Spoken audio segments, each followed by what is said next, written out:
Welcome to the Aruba Partner Webinar. Welcome to those who've just joined. We will start in a few minutes. If you have any questions, please use the question panel of GoToWebinar.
Good afternoon. Welcome to the webinar. We will start shortly.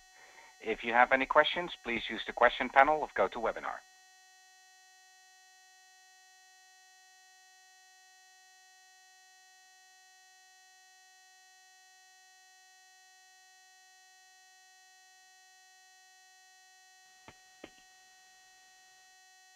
Hello? Hey, Christian. Good morning. Good morning. How do I sound? I'm on my Bluetooth headset right now. How does this sound? You sound pretty good. Okay. Just remember to turn off my air conditioner because when that kicks in, it's a bit noisy. No problem.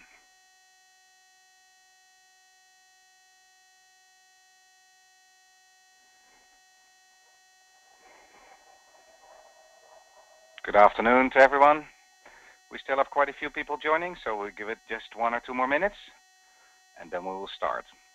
If you have any questions in the meantime, you can use the questions panel of GoToWebinar.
Welcome to the webinar.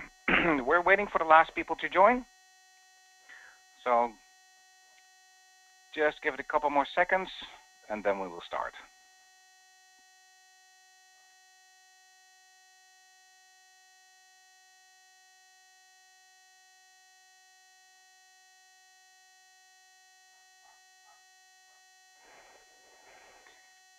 Good afternoon, everyone. Welcome to the Aruba Networks Partner Webinar of July 15th. Thank you all for joining today. We have an interesting agenda ahead of us, and we have added one more topic to the agenda that you have not seen in the invitation yet. But before we move into the presentation, let me introduce myself. My name is Bart Hulst, running channel marketing in EMEA, and I'll be moderating the webinar today. And Christian Gilby is presenting later on about our 802.11ac solution. But before we go there, I would like to remind you that this webinar will be recorded. All of your lines have been muted, and if you would like to ask a question, you can use the questions panel, which you can find on the GoToWebinar panel, most likely on the right-hand side of your screen. Finally, we will also share the presentation at the end of the webinar together with the link to the recording. So the agenda for today will not only include an update on the 802.11ac market, but will also talk about our latest addition to our 802.11ac product family, which is the AP200 and 4 and 205. We'll talk about migration plans. We have a competitive benchmark, and of course, as usual, any questions can be asked during the webinar through the questions panel, so hopefully we will be able to answer them all. However, before going there, we would also like to talk about the announcement that we made a couple of weeks ago of the strategic partnership between Juniper and Aruba Networks. But before we go there, I would like to first of all, thank you very much for attending the webinars that we have been running now for roughly 2.5 years. Thank you for attending. Thank you for your feedback. With your feedback, we try to make these webinars better every time. And we will continue to deliver webinars to our partners. These webinars on Tuesday, 4 o'clock Central European Time, are mainly around our solutions and around the business topic. However, we will be introducing a new monthly webinar series. This is based on feedback we received from channel partners, feedback we received during Atmosphere, where we got great compliments of all the technical sessions that we ran, but we don't want to save that only for once a year, or maybe the roadshow that you may be attending, or some local sessions that you have. So what Aruba Networks is announcing is a monthly technical climb webinar series, which is targeting the partner engineers and has webinars that range from basic to advanced level. So those of you who've just joined Selling Aruba Networks, joined the channel, you're more than welcome to join. But we also have webinars for the more advanced people to take a deeper dive into our technology. The first webinar will be scheduled on July 29th on a Tuesday at 10 a.m. Central European Time, and you will receive an invitation as of tomorrow. This invitation will be sent to the technical people that we have in our system only, so we are trying not to spam you too much. So this is what I wanted to share with you before announcing the Aruba and Juniper partnership, which hit the press a couple of weeks ago. I think this is a phenomenal opportunity of two companies that are very strong in the networking market. Both Aruba Networks and Juniper Networks have a very strong presence. Obviously, Aruba is known for its wireless solution, and Juniper is known for its network infrastructure, including switching, etc. And the initial feedback from the market was very positive. You see two quotes on the screen right here, one of which says that Juniper and Aruba partnered to deliver an open, converged, high-intelligent enterprise network, which is exactly what it's all about. The second quote is about the fact that we deliver open converged framework that enables seamless integration and a best-of-breed networking solution with Juniper switches and Juniper routers. So that is the. I'm sorry, I just got some information from people that they could not see the slides. It seems that they were frozen, but you should be able to see the slides right now. I'm sorry about that. So to continue with the Aruba and Juniper relationship, when we look at the solution, the interesting thing about the solution is that this is a multi-vendor management and policy enforced solution. Not only do we deliver the Aruba Airwave, but also ClearPass, and in combination with the Juniper Network Director, you have a complete view of your network infrastructure. Whether this is wired, whether this is wireless, whether this includes our controllers, it's an open, secure, and extensible network with the best of breed solutions from both organizations. So together we are able to take on the fight, the mobility fight in the market, and win. Both companies are leaders in the Magic Quadrant. Both companies have a strong presence in their respective areas. We have indoor and outdoor and cloud-based solutions that outperform competition. And Juniper has solutions that outperform competition in their respective area. There's new and incremental revenue opportunities where we can leverage ClearPass as kind of a Trojan horse, or maybe Airwave from a network management perspective, going into accounts that you currently may not be able to go into. But also leveraging solutions like Microsoft Link or SDN and that require proper Wi-Fi is also a very interesting opportunity to go after. There's also some good margins out here. We see a good margin, of course, from our wireless revenue, double digit, and we also have additional incentives and rebates in place that will help you be more successful in this marketplace. So, as I mentioned earlier, Airwave is a key component of the network management platform that is able to both manage the Aruba and the Juniper networks environments. Now, we're not there yet, and that's probably not a surprise. Most of you are familiar with our Airwave unified management tool. We are currently able to support the Trapeze products that Juniper has been selling. And we are currently working hard between both organizations to support the JWLAN series very soon as well. This will be monitoring, not configuration. We do also offer full support for the Juniper wired switches. So whenever you deploy Aruba's Airwave management solution, you will be able to see and monitor the majority of the network. And as I mentioned, the JWLAN series will be added soon. And the developments won't stop there. There are additional developments ongoing between both organizations to make sure that the support is increasingly improved. And this doesn't only go for Airwave, it also goes for ClearPass. We're currently working on a document that outlines what we are supporting at the moment and what we will support in future.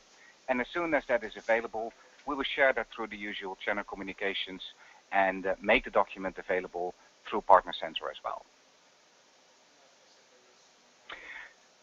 So what if customers are interested in upgrading their existing solution to Aruba Networks? Current Juniper customers can still purchase the 11N solution from Juniper. That is ongoing for a little while longer. However, when they require an AC solution, and that is the nice link to the second part of our webinar, when they require an AC solution, Aruba Networks is the supplier of choice for Juniper. We both have our own channels, we both will be selling our own solutions, so Juniper will not be selling the Aruba products directly. If you have a customer that would like to upgrade from their existing Trapeze or an existing JWLAN solution, they can do so. We have a trade-in offer in place, which is a 7+2, trade-in 7, buy 5, and get 2 for free. This is available to all authorized Juniper and Aruba Networks partners. And as I mentioned, Juniper and Trapeze branded APs are eligible. The promotion is running until the end of October of this year. If you would like to know more about the promotion, all documentation and information can be found on Partner Center. You may also want to point out the evaluation license of Airwave to potential customers. If you go to licensing.arubanetworks.com, you will be able to register, log in and register and apply for your 90-day free evaluation version of Airwave. And this may be of interest of some of your customers to help them manage the networks of both organizations and prepare for an upgrade. As I mentioned, if you require additional resources, you can log on to Partner Center where you find co-branded email templates, a recording of a webinar that was ran a couple of weeks ago between both organizations, the press release, frequently asked questions, and more details about the migration promotion. But I would also like to encourage you to meet in the field. Talk to your channel account manager of Aruba Networks. Reach out to your channel account manager of Juniper. In many cases, they know each other, and they're more than happy to help you prepare your customers for both the Juniper and Aruba networks. So as I mentioned, the key benefit of this relationship is that Juniper and Aruba networks are now teaming up to deliver high intelligent networks to our mutual customers. And this is mainly focused on our AC solution. So without further ado, I would like to hand over to Christian to present about our update of the AC portfolio, an update on what's happening in the market around AC, and also provide you with a competitive benchmark. Christian? Thanks a lot, Bart. Good morning, good afternoon. Are the slides coming up now? You should be able to share your desktop. I cannot. I don't have the show my screen active. Oh, there we go. There you go. Excellent. All right, super. Thanks a lot. So pretty exciting times with the partnership with Juniper and in the 11AC world.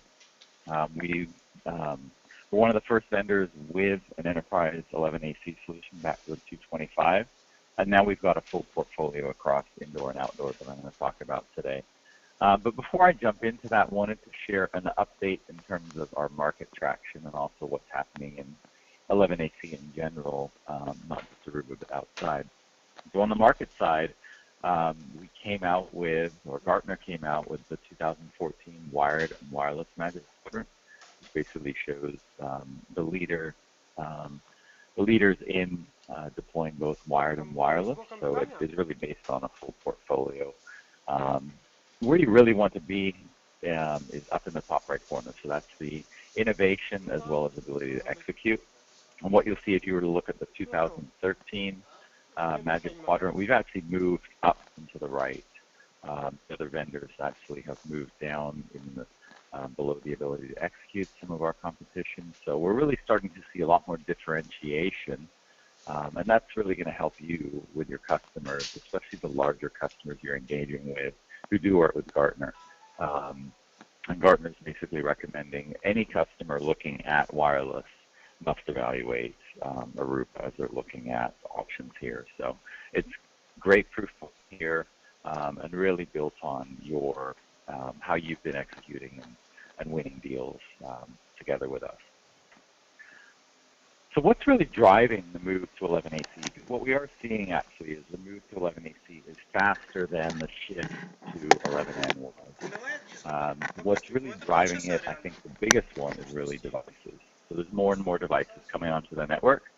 So on average, we did this Gen Mobile study recently this year, and we're finding on average there's 3 devices per user. Some users even have more than 3 devices. They typically got a smartphone or 2, tablet, a laptop.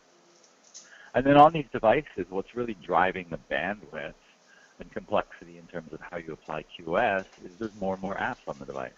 So instead of having in the past you'd have a dedicated Wi-Fi phone, now what we're finding is the smartphone is becoming everything. It's email, it may have your Salesforce or other enterprise apps on it that people are using, and it's also now being used for UC with solutions like Microsoft Link or Alcatel-Lucent, where I can actually do everything now on the smartphone or the tablet.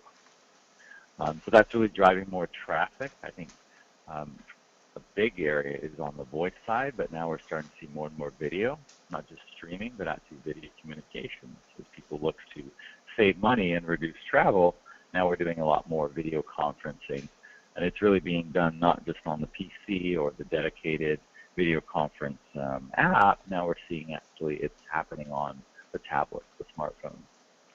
And then on the Wi-Fi usage, I think is one that just as the Wi-Fi has become more robust, what we've found is people are starting to rely on it more, where they expect Wi-Fi to be there throughout the whole building. And that's really driving you to design pervasive Wi-Fi systems.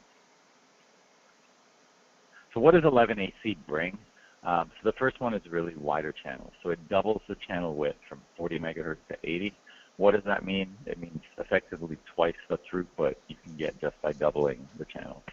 It also uses a different encoding technique, which basically gives you 30% more efficient transmission, so 30% faster on top of that. So we're really going, effectively, it's a 3 times performance boost from 11N to 11AC. The next one is really better rates at a given range, even for your legacy 11N devices. And that was a great find as we started to look at testing 11N versus AC, as we're seeing. And it's really come, I think, from the refinement of the chipsets on our APs, is that now we're seeing better performance even for the legacy clients. So there's really no reason, even if you don't believe you have 11AC devices out there, to stick with 11N. If you're rolling out a new deployment, it really should be 11AC. And then finally, less power per megabyte. One of the myths was that it consumes more power. It's faster. It's got to. Because it's more efficient, it actually delivers faster throughput, so the device can actually go back into sleep mode and save battery.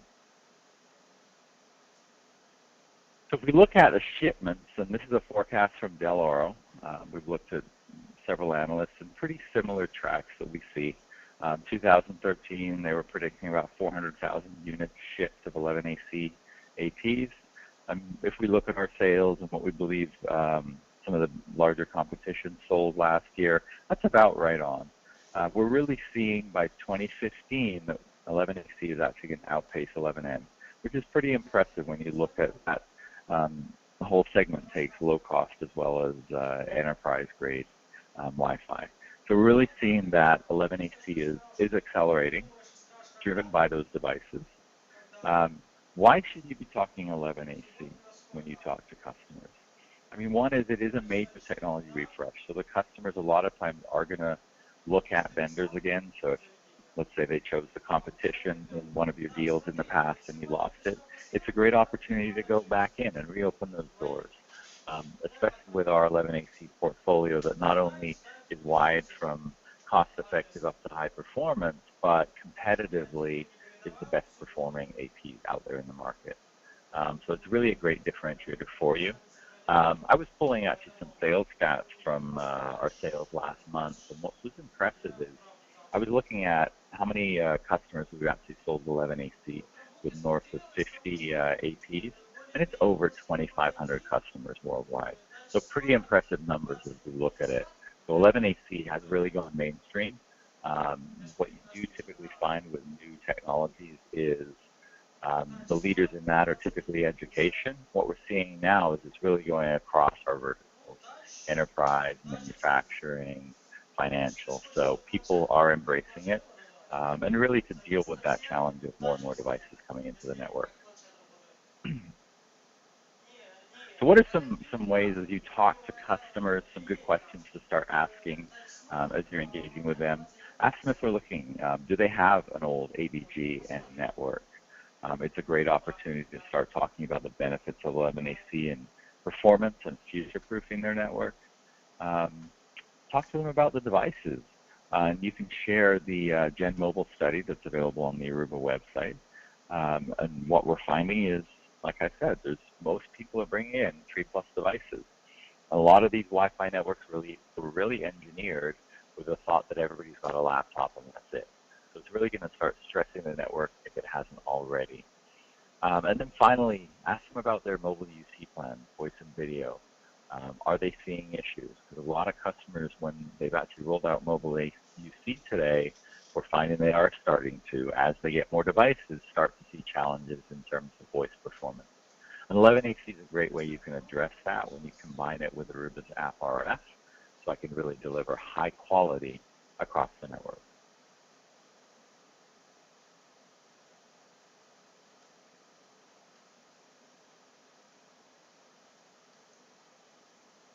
All right.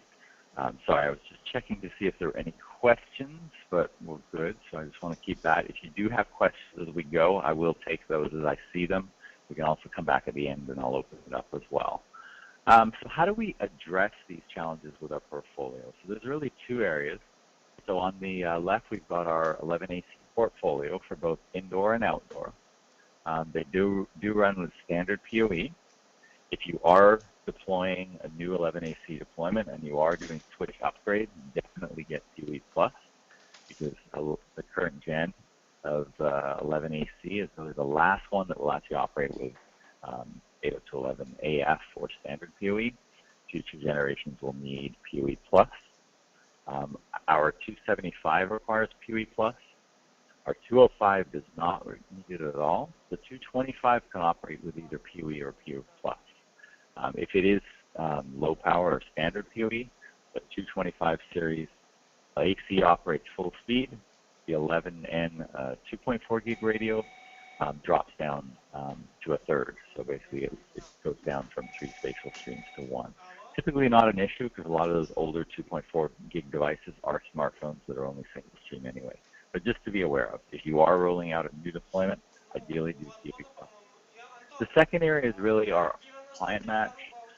So one of the problems that people find is due to the design of the Wi-Fi chips and drivers, clients, when they turn on or come into the building, they'll listen to the APs, find the one with the strongest signal strength and associate to it.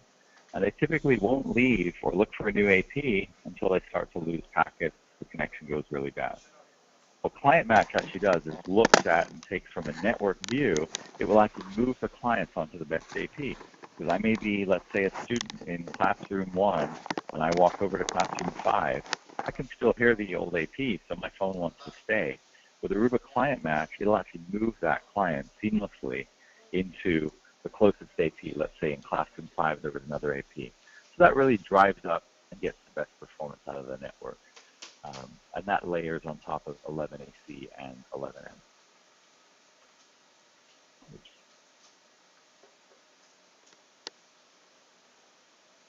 So let's go through the actual AP. So the 205 is the first one I'll talk about. So this came out last month, so in June. Pretty exciting product because it's really a cost-effective 11AC. So it allows you to address when you're going into a customer, the 225 cost point is just too high and they don't need the performance. You can now start looking at the 205, 204. So it is a 2-stream 11AC device, not 3-stream. So the peak will be, instead of 1.3 gig, it's 867 meg on the 5 gig radio. It does have the built-in advanced cellular coexistence, so that is in all of our new APs since the 110 or 135 series. What that does do is it prevents or minimizes the interference from LTE or TD-LTE with the 2.4 gig radio. In terms of where you should target this AP, it's really moderate client density. So it's less than 50 clients per AP, and you've got primarily 1 or 2 stream devices. So those would be smartphones, tablets, and a bulk of your laptops. So high-performance laptops, those are going to be stream devices. They'll be limited in performance on the 200 series. You get the most performance on the 225. So that's the 205. Pretty exciting product here. It is available on Aruba OS today with 641. It will be coming with Instant OS 4.2 late in the summer. So the next one really is our flagship. So that is the 220 series, which is really the highest performing AP we've got for both 11AC and 11N. It supports 3 spatial streams, so up to 1.3 gig on the AC radio, and on the 2.4 gig radio, it also supports up to 600 meg. It does have dual gig Ethernet. So this is for redundancy primarily. So if you have a customer who really needs rock-solid Wi-Fi, let's say healthcare is a great example, and I want to dual home my APs on different switches, I can do that with the 225, and it will fail over if I were to lose a gig-E uplink. So this is really targeted at high client density. So if you've got areas where, let's say, I could potentially have more than 50 clients, or I have a lot of high-performance laptops or desktops, this will deliver the best performance for the client. Available on both Instant and Aruba OS. The final one is really our outdoor series. So this is a great differentiator in that we are one of the few vendors that actually has 11AC for both indoor and outdoor. It's a great product in terms of the design. We went back and basically looked at what are the problems when customers try to install. The first one is really installation complexity. So we really address that now with the 275 that's on the left in this picture, has internal antennas. All you need to do to install it, slide this AP into the bracket. There's 2 bolts, and then run a PoE plus connection into the AP or AC power and a Ethernet cable, and you're done. So effectively now it's taken it from requiring an RF engineer to install this, that I can have the same skill set that installs a video camera. So really what we're seeing this is a lot of enterprises are now looking at providing coverage in outdoor areas. The barrier of entry is so much lower with this AP. In terms of the design as well, really designed to look like street furniture, so like a lamp or video camera. This does have our limited lifetime warranty that we've also got on the indoor APs. So it's a great solution here and provides investment protection for the customer. So if we look at the full portfolio, yep. Sorry, Christian. Just wanted to comment on the AP270 series, the outdoor AP. Yeah. I recognize a lot of names of people that were in Italy as well during Atmosphere, and you may have noticed that we were using our outdoor APs over there. There are about 7 or 8 all around the hotel, most of which you probably haven't even seen. They're not that obvious, which is good. But the Wi-Fi quality, if I may say so myself, was pretty phenomenal. So you have seen them in action, and as Christian said, very, very easy to deploy. By the way, Christian, there was a question coming in from Christopher, who was asking how the AP204, 205 would rate against our 11N portfolio. So I don't know why they're going through the portfolio if you can make that comparison to our N portfolio when you would use a 200 series versus the 20. Yeah, that's a question that actually comes up a lot. So definitely, I'll hit on that after we go through relative to AC. So here is our full AC portfolio. So as I said, the 200 series really position that for when it's cost sensitive, and it's a 2-stream AP, and the density isn't required to be over 50 users. The 220 and 270 are really the same AP internally. So they have the same 3-stream. They're actually the same chipset, just the outdoor version is an industrial temperature range, so that we don't require to have a heater or fan. So again, what we're actually finding in terms of deployments, most customers now are looking at a mix and match where I will, let's say, deploy 220s in all my office areas where I've got a lot of users needing high performance, or maybe if it's a university, my lecture halls, classrooms where I have a lot of students, I'll deploy the 220 series. Now let's say I've got a hallway where I just don't get a lot of users congregating in the hall. I may look at providing coverage in those areas with the 200 series. So you can mix and match them and really meet the cost target that the customer needs to hit without having to discount too heavily, which is what we were finding we were having to do with the 220 series before we had this in the portfolio. So now you can really right-size the wireless network choosing your APs. And then for coverage outdoors, like I said, we're finding a lot of enterprise customers now are starting to provide that coverage. So I may have, let's say, a cafeteria area outside. They want people still to be available on their mobile devices to do work when they're on a break, or even if it's for entertainment purposes, employees are pushing for that coverage outdoors. So it really provides you that campus coverage with the whole portfolio. So now let's say you're looking at a customer wants to deploy wireless. They don't think they need 11AC.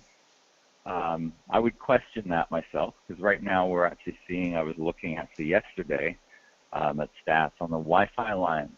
There's 635 AC certified devices. So AC is out there today whether you think you have it or not in your environment. But even if it's, let's say, 11N, should I deploy an 11AC AP? Here's the reasons I believe so. The first one is really feature protection. So it provides you the best performance with 11AC. As more and more of the clients move to 11AC, you'll be able to support those higher densities.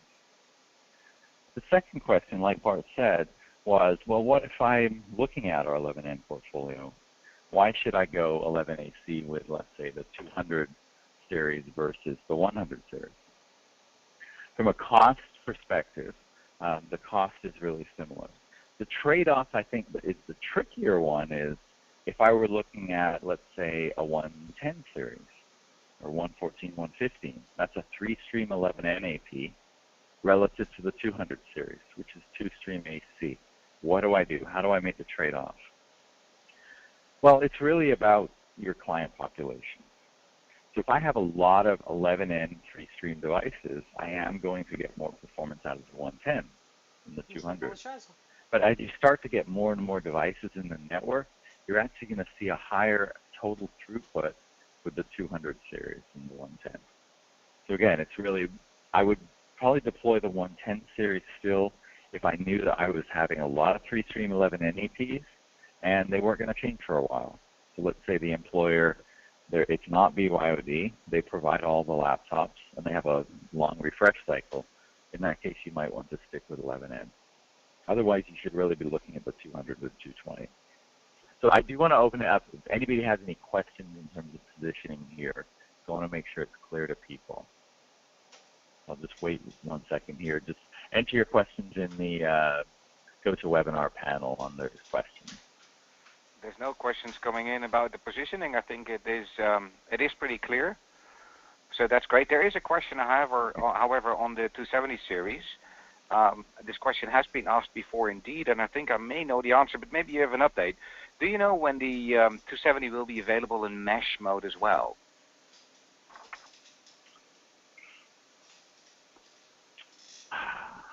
We'll have to follow up on that. I saw the email. I can't remember what the release date was for it, but it is planned. So it is available in Instant and Aruba OS today. The mesh, I did see an email about the timing of it. I can't recall. So we'll have what I recall, it was towards the end of this calendar year. But Christopher, we will get back to you with a proper answer on when the 270 will be available in mesh. It is on the roadmap. We can tell you for sure, but we don't know the date yet. Yeah, and it's really about 11AC. So that question is mesh for all 11AC APs. So it'll be the 270, 220 also. Yeah. Okay, so as we look at migrating to 11AC, what are some of the things that you need to think about as you talk to the customers? So the first one, you're really going to want to ensure that their uplink ports to the APs are a gig. Because if I'm only running 100 meg out to the APs, there's really no benefit, or you're not going to see any speed boost with 11AC. It would still provide the investment protection, but you're just not going to see the speeds. I think that one's a non-issue because most people have run a gig out to the AP ports already today. I think the second one is one that not everybody has thought about, is make sure that your edge switches have 10 gig uplinks. Otherwise, what you're going to find is you're going to be limited because if I have, let's say, 8 to 10 APs running 11AC, a gig each on that edge switch, I'm only going to effectively be able to route the throughput of one AP back to the core. So you're going to need to look at those 10 gig uplinks today or have a migration plan for the customer as they start to reach the peaks on 11AC on those APs. Make sure that you're not capping that speed limit on your link to the core on the wired side. As you look at, most customers you're going to be going into, it is not greenfield where they haven't deployed wired Wi-Fi. So quite often it will be either an 11N network or 11ABG. You can look at a 1-for-1 HP replacement if their old network was designed for 5 gigahertz. Because 11AC is a 5 gig only technology. Our APs support 2.4 and 5. But in terms of AP placement, you should really be designing for 5 gig range. So really, effectively 230 square meter coverage per AP is what you should be, on average, designing for. If it's designed for only ABG, you're going to need to look at actually doing a redesign. And typically, you're going to be able to do that with our virtual site survey. So it has been updated for 11AC. So basically, get the coverage plans or maps from your customer, upload them into our RF plan tool, and you should be able to then plan the network for 5 gig or 11 AC and deploy that coverage and recommend how many APs should they be getting and where should they be placing these. So a lot of cases, what you will find is that it will require more APs than the old ABG network. In most cases, you can reuse the drops that they've got, but you will need to add additional drops to provide that coverage for 5 gigahertz. So if we look at migrating, so one of the things that we are recommending here is if you have a customer, let's say they're moving from, they've got 11N, they're moving to AC, what you can do is look at reusing their 11N APs. If it is, again, cost sensitive, they want to roll out to 11 AC. I can roll AC into my office areas. If I have areas that I just didn't have coverage in the past, you can look at reusing those 11N APs. The same thing is going to happen as we shift to, in the future, Wave 2, which is the next gen of AC, probably coming in the 2015, 2016 timeframe. You can look at effectively reusing your Wave 1 APs in areas that you just don't have coverage, providing low density. So going into the future with Wave 2, when it comes up 2015, where we see that really being used is just in high density areas again. So you'll cover your building with today's Wave 1 APs. In areas, let's say a lecture hall, I may want to put in a Wave 2 AP. So there's really no reason to hesitate. If you do run into this objection where a customer says, hey, I don't want to roll out 11 AC today, I'm going to wait for Wave 2, I recommend, I wrote a blog about 3 weeks ago. If you go onto community under technology blogs, there's a blog that goes into Wave 1 versus Wave 2. There's also on the AQ partner app, there is an archived webinar where we went over the waves of 11 AC. That was back in May, and that was Peter Lane. So they're great resources if you look with a customer. There's really no reason to hesitate today. The second wave is not due till after summer next year, way after summer next year, right? Yes, correct. And it really requires the clients to also be Wave 2 to get any benefit out of Wave 2. So you're only going to see Wave 1 performance out of a Wave 2 AP until the clients are Wave 2, which is going to push it really realistically until 2016, 2017, until you start to see the multi-user MIMO kick into effect. Yeah. So those customers that are interested in an upgrade from either competitive or from an old Aruba A, B, G, or N solution, Aruba Networks in EMEA is running a trade-in program similar to the one I just explained about Juniper, where for Juniper it is a 5+2. For any other vendor, competitive vendor, it's a 4+1. So if you trade in 4 older Aruba APs or competitive APs, you get one for free. That's the offer that is out there today. And we also do offer a trade-in on our controller platforms. So more information on that trade-in offer can also be found on Partner Center. Before we dive into the competitive benchmarking, there's 2 questions actually about the 270 series, Christian. One is from Anas, and the question is, what antennas does the AP275 use? So the 270, if you go onto the website under the 275, we actually have the antenna matrix available there, and the ordering guide actually does have that. So there were a few new antennas that have been added recently, so those are in the antenna matrix as well. On the corporate website under the on the public website, yeah. Okay, excellent. And there's another question from Paul. As you can see, we ask any question that comes in. Apparently, we had some successes with the 270 resulting in some backlog in the channel. Do you know anything about the current stock situation?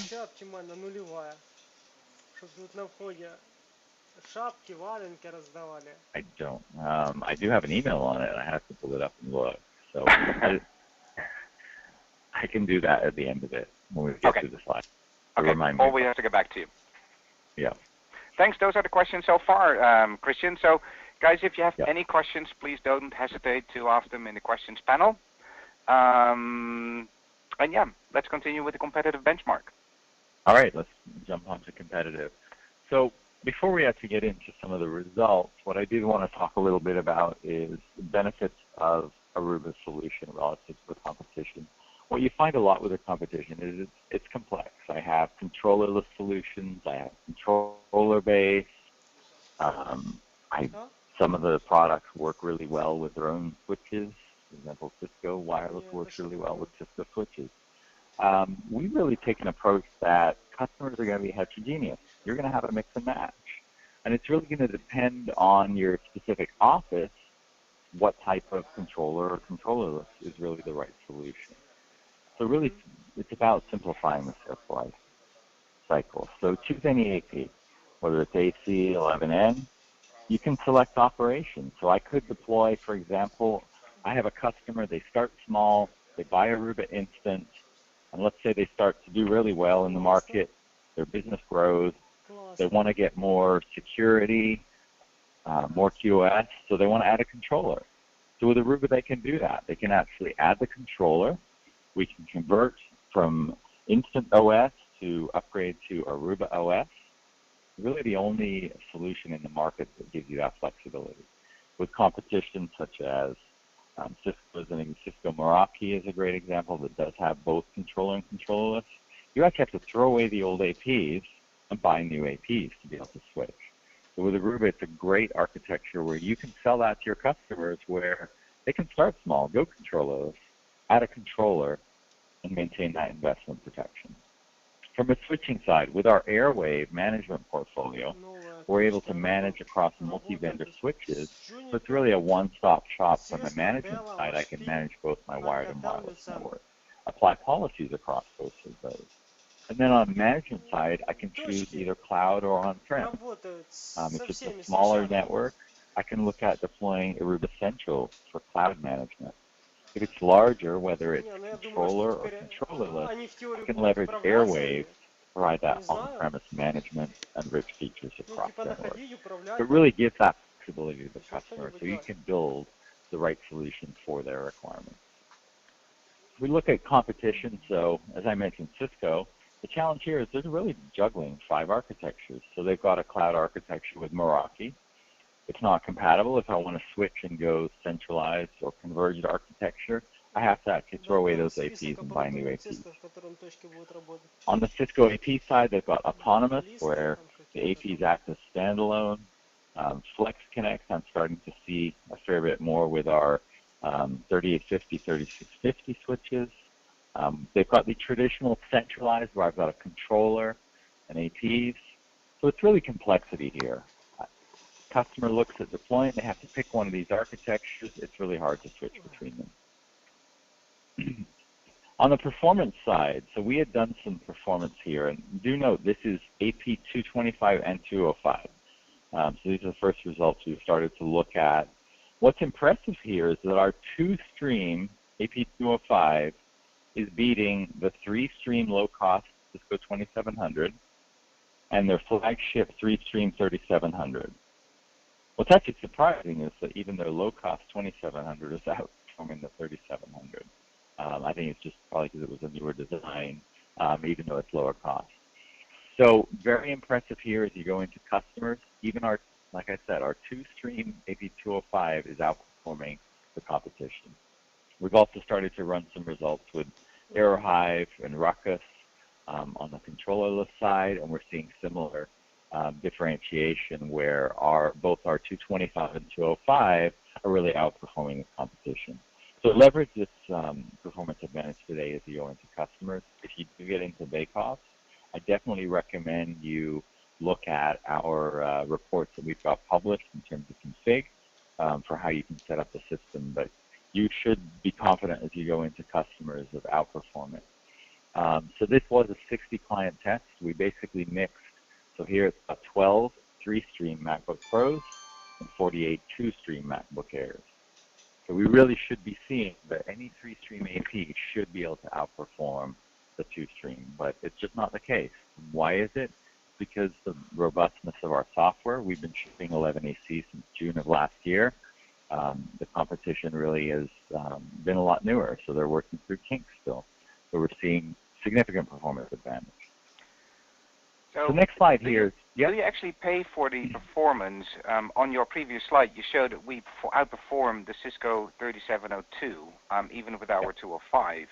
Do you know anything about our price level between the Cisco unit and the AP205? I do. So if we look at U.S. prices, it's similar as we go EMEA. The 3700 is,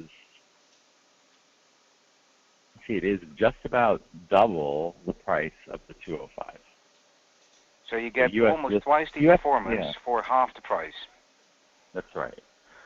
If we look at the 2700, it's about a 50% premium above the 200 series, and it still underperforms the 200 series. Wow. And then if you need the highest performance, the 225, so here we're seeing, as you can see, it's about 60 megabits additional throughput on this test. Some of the tests with less clients, you'll see a bit more performance with the 225. Excellent. But pretty impressive as you go into customers. We will be publishing, it's probably going to be a month or so when we publish some results that have a report with the 200, 225. We recently had a third party do some tests, so this is Novarum. Bart will be sending a follow-up with the close of this webinar to follow up with you to a link to the report. We tested various areas. One of the areas that was really a focus, and we got a lot of comments from customers and partners, is how Client Match sounds great, but what does it really do for me? So we did a test, or had Novarum, they did a test where they basically took some laptops on rolling carts and simulated a classroom where I have 3 APs in the network. My students walk from one classroom to another and see what happens. So we basically started where all the clients were sitting underneath AP4. We roamed them, so we basically rolled these carts of laptops to different classrooms, and we expected that it should be roughly balanced based on where we placed them, because they were closer, a third of them were closer to each of those APs. With Client Match, we actually found it was pretty close, so 20, 27, and 28 clients on each of those APs. Did a similar test with competition. One example with Cisco we did, that's what's actually in the report.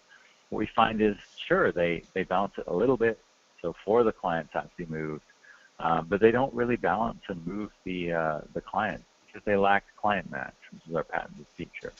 What does it really do for a customer in the end? If you look at the right, we're basically seeing 37% higher throughput due to Client Match. Because we're actually balancing those clients, putting them on the best AP, it improves the performance of the network. So pretty compelling. And by that customer satisfaction, of course. And this is actually also another reason. You mentioned earlier whether you could decide to continue investing in 11N or whether you should upgrade to AC. This could actually be another reason to upgrade to 11AC because you can deploy Client Match and divide your bandwidth better. So again, this will be in the follow-up, so you'll be able to access it. You can share this report with customers. It has various tests, not just Client Match, but also some video tests and then performance tests with density. So this is the 220 series and the Cisco AP. Yeah, and I assume that a lot of you know or and also are able to log into our community website, community.arubanetworks.com. I encourage you to have a look on there, but also keep an eye on our channel communication because we regularly link to these type of test reports, and they're always posted on the community side. Yeah. So I do want to share some wireless sales plays briefly here. As you're talking to customers, some of the areas that are great to go in. 11AC migration, we've talked a lot about that. So really leverage the performance advantage. All wireless workplaces, you're going to start to see a lot more noise from Aruba on this one, where we're going to start to talk about the all wireless workplace solution. It's some assets for you as you go in to talk to customers. and provide some case studies as well of enterprises that have actually started to do this, where they're basically eliminating the desk phone, laptops, and they're going fully wireless and basically right-sizing the wired ports. Frees up budget to basically expand the wireless network. UCC with solutions like Alcatel-Lucent as well as Microsoft Link is a great differentiator as you're talking to customers. So AppRF is something that's very unique in the market that provides not just the ability to apply QoS, but also to be able to monitor and really simplify that QoS application. Specifically on Microsoft Link, we have a great differentiation here. If you do have customers who either have deployed Link or looking at it, we do work really closely with Microsoft Link because we actually integrate with their SDN API. So their actual Link server talks with our controllers and basically is able to not just provide QoS for encrypted voice, but it is also able to provide troubleshooting and visibility. So I can see, was it a voice call, a video, be able to try and narrow down if a problem happens, is it the wire-to-wireless network? A lot of times you just don't know that. So that integration with Link allows you to provide that quick troubleshooting and visibility to the network. And then the last one really is a new one that we're starting to see with our Meridian solution is mobile engagement.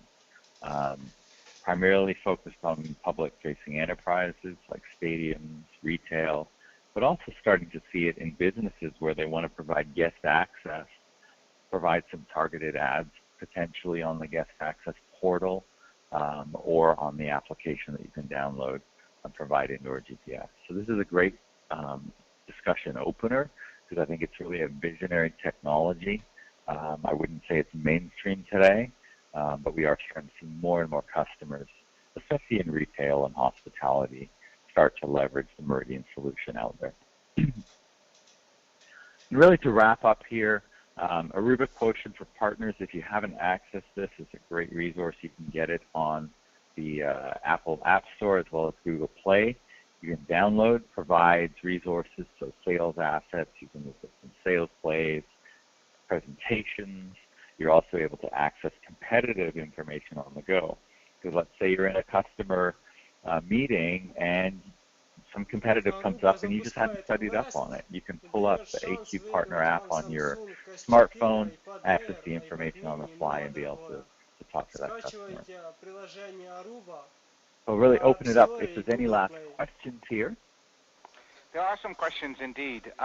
While we're going through the last questions, I would like to thank you, Christian, of course, and I also would like to ask our attendees to rate our webinar. There's a poll on the list, or on the screen, sorry. So please do let us know how we did on our webinar. There's a question actually from Patrick, and he is asking whether you can mix the 205 and the 225 in the same building in the same floor. Yes, you definitely can. We did design it that way. So we are recommending customers to do that because we do see the case where you're going to be, like I said, you have a hallway where there's just not density, but you want to provide coverage. So you'll deploy a 200 there, and other areas of the building will have a 225. We will actually leverage client match, move the clients onto the best AP. But yeah, you can definitely do that. Clients can roam seamlessly between the 2-stream 200 series and the 3-stream 220.